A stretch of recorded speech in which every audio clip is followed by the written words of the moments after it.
Welcome to the Deep Dive. Today, we're going to be taking a look at this article by Prince Ricardo de la Cerda Yeah. about some, potential changes to the Constitution in the wake of the 2024 election. Yeah, it really gets into some weighty issues about presidential power in Trump's second term. Okay, so let's unpack this a little bit. The author points to two major areas of concern: the Department of Government Efficiency, or DOGE, Yeah. and the potential for Trump to seek a third term. So Yeah. DOGE first. That's a name that sounds like it's straight out of a meme, right? It does, yeah. But according to this article, some people are taking it pretty seriously, Mm-hmm. even though it doesn't even officially exist. Right, and the article points out a pretty crucial detail. Congress is supposed to be the one creating federal agencies, not the president. Mm, The Constitution doesn't even mention agencies except for the Treasury. wow. So this whole DOGE thing raises some serious questions about where the executive branch's power ends and Congress's begins. And to make things even weirder, Elon Musk and Vivek Ramaswamy Right? are supposedly the ones heading up DOGE, Yeah. and neither of them were elected to any government position. Exactly, yeah. The article really drives home the point that this setup bypasses the traditional checks and balances on government power. Hmm. It's sort of like when Jared Kushner was leading the COVID-19 task force. Yeah. But imagine that on a much larger scale. It's kind of mind-blowing that this is even being considered. I mean, what does this mean for transparency and accountability in government if unelected individuals are running these major agencies? Are we just stepping into totally uncharted territory here? Yeah, it's definitely a departure from the norm. Yeah. And what's really interesting is that, according to De La Cerda, there seems to be very little pushback against the idea. Mm, It's almost like everyone is just accepting this as the new normal. that's a little unsettling. Yeah. If something this significant is happening without much debate, does that set a dangerous precedent for the future? It makes you wonder if these checks and balances that we think are so strong Right. are really as strong as we think they are. That's a really good question. I mean, the Constitution is supposed to be the bedrock of our system. Yeah. But if it can be reinterpreted or even ignored, Yeah. what does that mean for the rule of law? Okay, so let's shift gears for a second and talk about the second potential bombshell that De La Cerda brings up, Trump going for a third term. Right. Now, the 22nd Amendment clearly limits presidents to 2 terms, right? Right, and the author really emphasizes the clarity of the amendment. Yeah. It literally states, no person shall be elected to the office of the president more than twice. Mm. Seems pretty straightforward. It does. Yeah. But the article mentions there's talk about reinterpreting the amendment to allow for a third term. Mm-hmm. How is that even possible with such clear language? Well, some people are arguing that the amendment only prevents someone from being elected more than twice. Not necessarily from serving more than 2 terms. Okay. It's a pretty creative interpretation. It sounds like a pretty flimsy argument to me. If we Yeah. start bending the Constitution to fit specific agendas, where does it end? It feels like opening a Pandora's box. Exactly. The Constitution is supposed to be a set of fundamental principles that can't be easily manipulated. Yeah. Once you start reinterpreting it for convenience, Right. you undermine the very foundation of our legal system. And De La Cerda seems to suggest that both of these issues, the DOGE and the potential third term, Right. are directly tied to Trump and his supporters' willingness to kind of challenge the status quo. Yeah. He uses the phrase blow it all up to describe this mentality, Yeah. which is a pretty strong statement. What are your thoughts on that? It is, yeah. It's a provocative statement. The article doesn't delve too deeply into the motivations behind this blow it all up mentality, but it does suggest that there's a growing sense of disillusionment with the current system among some segments of the population. So it's possible that people are so frustrated with the way things are that they're willing to consider these really drastic changes, even if it means disregarding longstanding legal and political norms. That's one interpretation, yeah. Yeah. But it's important to consider the potential consequences of such a radical shift. Yeah. De La Cerda seems to suggest that embracing these changes could lead us to a point of no return, a point where the very fabric of American democracy is, irrevocably altered. That's a pretty sobering thought. What exactly does he see as the potential consequences? Well, in the article, he highlights concerns about the erosion of constitutional safeguards, the potential for abuse of power, Yeah. and the weakening of democratic institutions. It sounds like we're talking about some pretty fundamental changes to how our government functions. We are, and that's why it's so important to understand the nuances of these issues and to engage in these open and honest conversations about the potential implications. I completely agree. This whole conversation makes me think back to something you mentioned earlier, the Supreme Court's role in all of this. You're right. Yeah. It's crucial to bring the Supreme Court into the picture. The article touches on how the court has been reshaping the core authority of the presidency, especially when it comes to immunity for presidents who might commit crimes using their executive powers. That's a pretty big deal. So is he saying that the court is essentially giving presidents more leeway to act without fear of legal repercussions? He's definitely raising that concern. Yeah. He argues that the Supreme Court, particularly in recent decisions, has broadened the scope of presidential immunity, making it much harder to hold presidents accountable for their actions. It feels like even though the court is supposed to be a check on presidential power, Right. some of their recent decisions have actually had the opposite effect. That's a valid point. And this shift in the court's approach is something we need to be paying very close attention to. It has profound implications for the future of our democracy and our ability to hold our leaders accountable for their actions, even the most powerful one. This is all pretty complex, and it sounds like there are no easy answers. Right. But I'm curious, what does De La Cerda suggest we can do about this? Are there any solutions to this imbalance of power that he proposes? Well, he doesn't offer any simple solutions. It's a multifaceted issue with deep roots in our system of government. Yeah. But he does advocate for a few things. Okay, what are those? First, he stresses the importance of congressional oversight of the executive branch. He argues that Congress needs to step up and reassert its own authority, Okay. especially when it comes to checking the president's power.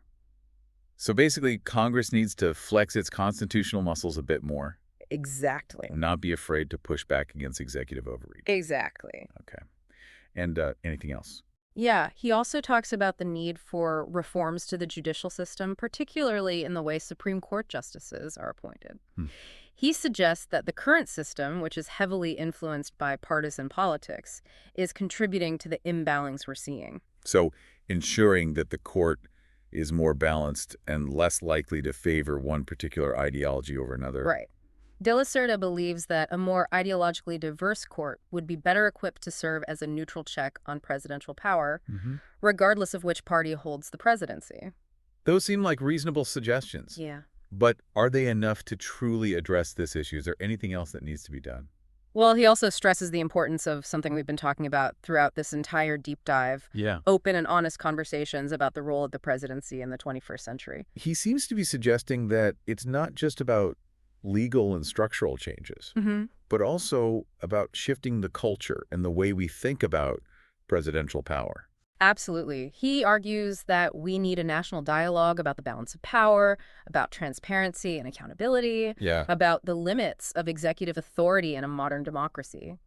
He believes that this conversation needs to happen at all levels of society, from classrooms to newsrooms to the halls of Congress. It sounds like he's calling for a fundamental rethinking of how we view the presidency and its place in our system of government. He is. Yeah. And I think that's a really important point. It's not enough to just tinker with the rules or appoint different judges. Right. We need a deeper understanding of the challenges we're facing and a collective commitment to finding solutions that preserve the integrity of our democracy. Okay, so we've covered a lot of ground here. The history of presidential power, the Supreme Court's role, and some potential paths forward. But where do we go from here? What are the potential consequences if these trends continue? That's the question we'll be exploring in the final part of our deep dive. Well, we'll have to save that conversation for part 2 of our deep dive. Sounds good to me. All right, we'll be back in just a minute. Okay, so we're back, and we're about to dive into the historical context of this whole presidential power issue. Right. De La Cerda really emphasizes how different the presidency is today, Yeah. one what the Founding Fathers envisioned. You know, and I think you're right. It's easy to forget that the Founding Fathers were deeply skeptical of centralized power, Right. especially after just breaking away from a monarchy. Yeah. They wanted to ensure no single person held too much power. Absolutely. So how did we go from a presidency that was designed to be limited in scope to the powerhouse that it is today? What happened? Well, it's been a gradual evolution, Yeah. driven by a lot of different factors, Yeah. historical events, changes in society, even the personalities of certain presidents. Mm. Think about times of national crisis. Yeah. Those often lead to an expansion of presidential power. Yeah. Take Abraham Lincoln during the Civil War. He took actions to preserve the Union that significantly expanded executive authority, things that would have been unthinkable just a few years before. So crisis creates a kind of vacuum that a president can step in and fill, Exactly. and that sometimes reshapes the boundaries of their power. Right? Exactly. And the thing is, even if those expansions of power are justifiable in those extraordinary circumstances, Right. it often sets precedents that are difficult to reverse Yeah. once the crisis is over. Mm. It's like the presidency gains new muscles that it never quite loses. It's like a ratchet effect. Yeah. Presidential power expands in times of need, but it rarely shrinks back to its original size. That's a great analogy. Yeah. And this pattern has repeated itself throughout American history. The Great Depression, World War II, the Cold War. Each of those periods witnessed significant expansions of presidential power that really have shaped the office into what we know it as today. So it's not just about individual presidents deliberately seeking more power for themselves. Right. It's about how the office itself is adapting and changing along with the world around it. Right. And as the world has become more complex and interconnected with issues spanning borders and demanding swift action, the demands on the presidency have grown exponentially. Right. The president is increasingly seen as the one who can respond quickly and decisively to these global challenges. Which brings us back to Trump. Right. If the presidency has been on this trajectory of expanding power, Yeah. does that make the potential consequences of his norm-breaking actions even more significant? That's a key question the article raises. Yeah. De la Cerda argues that Trump's willingness to test the limits of presidential power, combined with this existing trend toward a more powerful presidency, creates a situation that's potentially very volatile. It's like a perfect storm brewing. Yeah. A president who's not afraid to challenge conventions operating within a system that's already been moving towards a more centralized executive branch. Yeah, and that's why I think understanding the historical context is so important. It helps us grasp the gravity of the situation we're facing. Yeah. And the potential long-term consequences of these developments. It's not just about Trump, it's about the office itself. Right. And how its power has been steadily growing for over 2 centuries. Okay, so we've talked about this historical evolution of presidential power. Right. But there's another crucial player in this story that we touched on earlier. The Supreme Court. Yeah. How has the court's interpretation of the Constitution impacted the balance of power between the branches of government? That's where things get even more interesting. Yeah. The Supreme Court plays a critical role in defining the boundaries of presidential power.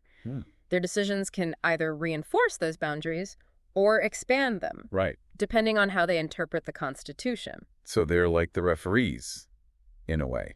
In a sense, yes. Yeah. The court's rulings on cases involving presidential power set precedents that shape future actions and how the Constitution is understood. Remember how we were talking about De La Cerda's point about the court reshaping the core authority of the presidency? Right. Especially when it comes to immunity for presidents who might commit crimes using their executive powers. Right. That was a pretty unsettling part of the article. Yeah. It sounded like he was saying the court is making it harder to hold presidents accountable Yeah. for their actions, even if those actions are illegal. It feels like even though the court is supposed to be a check on presidential power, Right.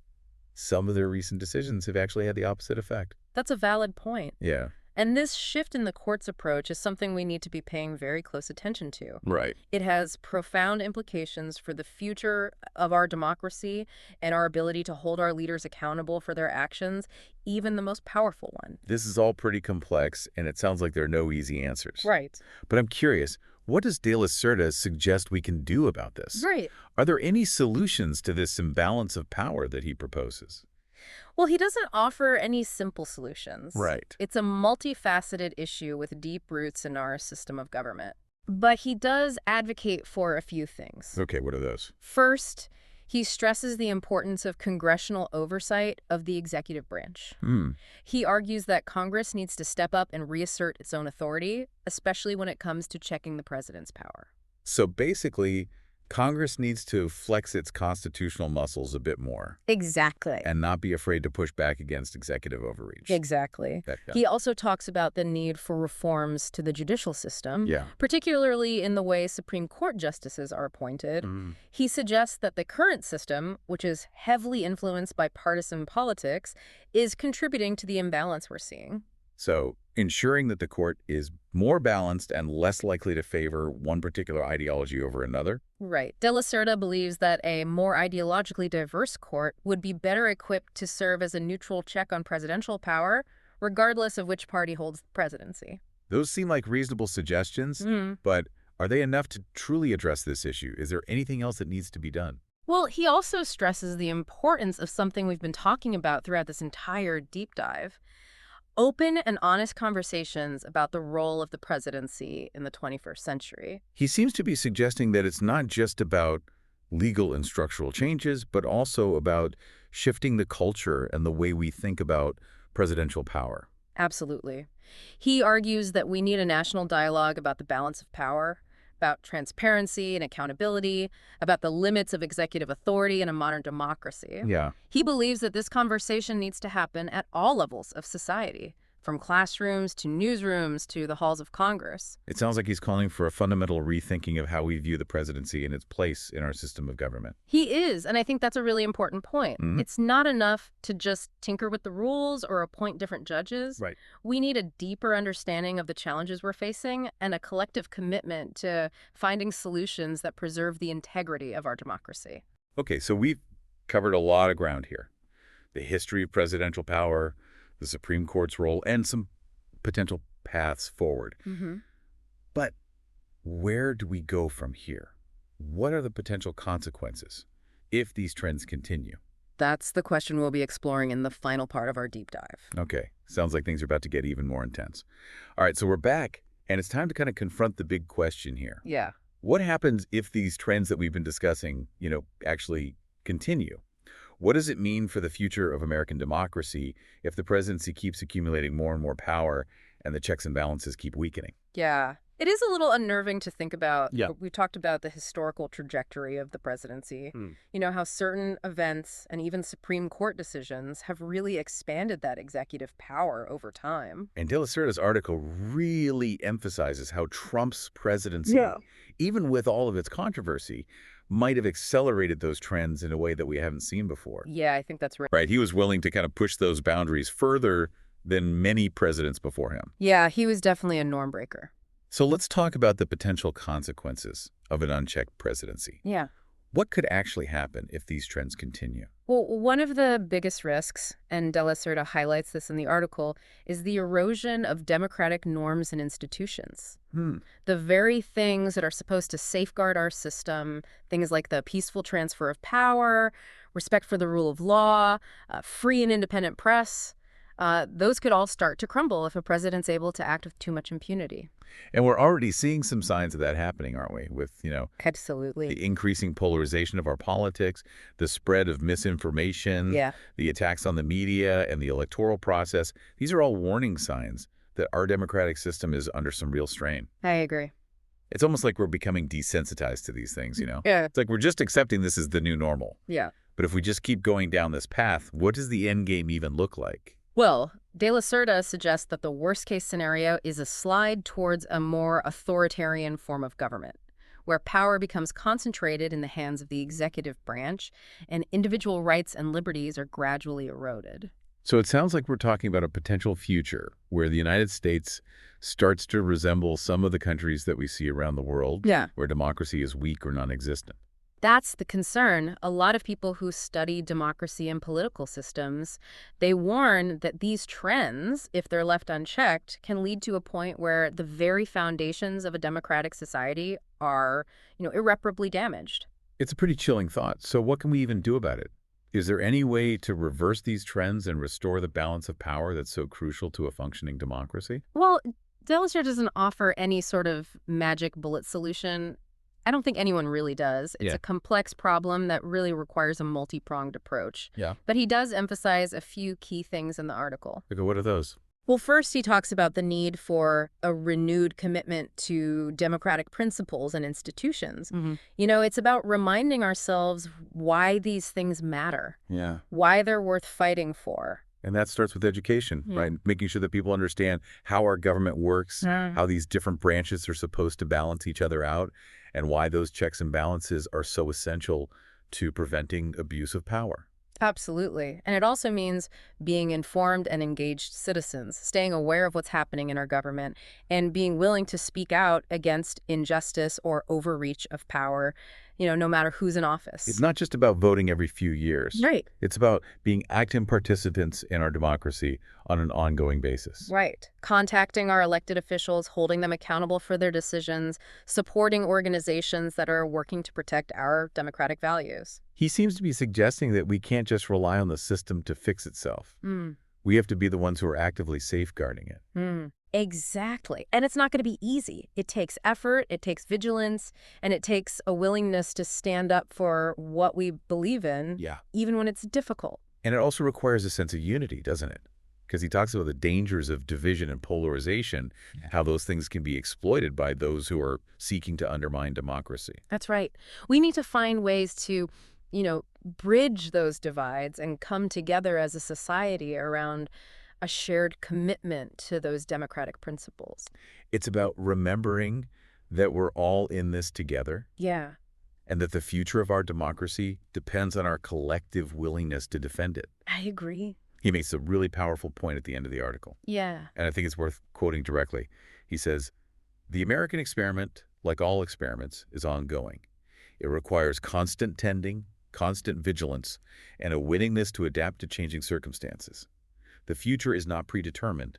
It is shaped by the choices we make today." That's a great quote. It really does capture the essence of what we've been discussing throughout this entire deep dive, right? It does. We're at a really critical juncture in American history, and the decisions that we make in the coming years will have a profound impact on the future of our democracy. Yeah, I think that's right. So as we wrap up this exploration of presidential power and the potential threats to our system of government, what's the one key takeaway you hope our listeners will remember?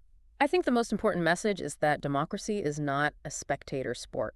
It requires active participation, it requires informed engagement, and it requires a willingness to defend the principles that make it work. It's about understanding that the future of our democracy is not something that's just handed down to us. Right. It's something that we create together, through our choices and our actions. Well said. And I think that's a perfect note to end on. Thank you so much for joining us on this deep dive. It's been a fascinating conversation. It really has. And remember, the future's in our hands.